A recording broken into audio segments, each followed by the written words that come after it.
At the end of a week that saw some glimmers of good economic news, the president gave one of his most bullish assessments of the economy yet. We have the most productive workers on earth. We've got some of the most innovative businesses on earth, and we've got the most dynamic free market economy on earth. His comments echoed a major speech earlier in the day by his top economic advisor, who gave credit to the president's economic plan for, quote, modestly encouraging news. Consumer spending in the United States, which was collapsing during the holiday season, appears, according to a number of indicators, to have stabilized. The stimulus plan, he said, is already saving thousands of public employee jobs, including as many as 14,000 teachers in New York alone. But he stressed that a full turnaround could still be a long way off, and said it will happen only when Americans overcome their excess of fear.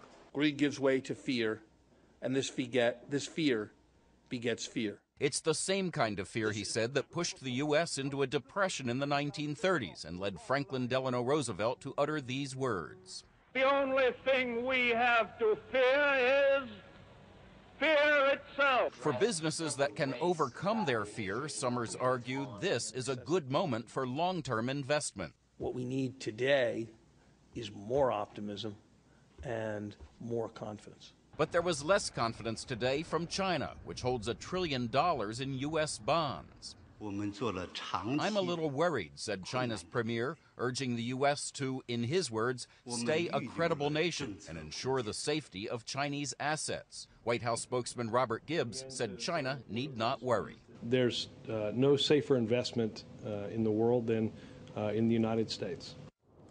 The White House is now shifting some of its focus to the global economy. Treasury Secretary Geithner is in London today at an economic conference where he's urging other nations to adopt their own stimulus plans, an argument the president himself will make when he travels to Europe early next month. Katie? Chip Reed at the White House tonight. Meanwhile, Anthony Mason is our business correspondent and resident market watcher. And this week, as we just heard, the market saw its biggest percentage gain since November.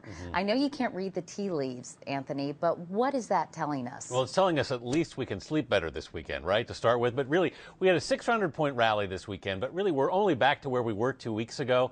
And the Dow in all is down still almost 60% from just September. So this may only be a bear market rally. It's still good news. We got a long way to go, though. All right. The Fed is meeting next week, but Fed Chairman Ben Bernanke might make some news before that. Well, he's going to be on 60 Minutes on Sunday night. This is not a shameless plug. In fact, a lot of people on Wall Street are looking at this interview to see if they get any signal about where the government may be headed here. You know, it's a very sensitive market, as we've talked about, and anything Bernanke says could be news. And what about the Chinese premier at that news conference in Beijing warning that the U.S. better get its economic house in order? Well, that's basically what it was. The Chinese are basically saying, look, we're basically your banker. We own more of your debt than anybody else in the world, more than $700 billion worth. You know, we need to know you're going to be coming to us for more money soon, a lot more money. We need to know you have your house in order. All right. Anthony Mason. Anthony, as always, thank you so much, and sleep well this weekend. I will.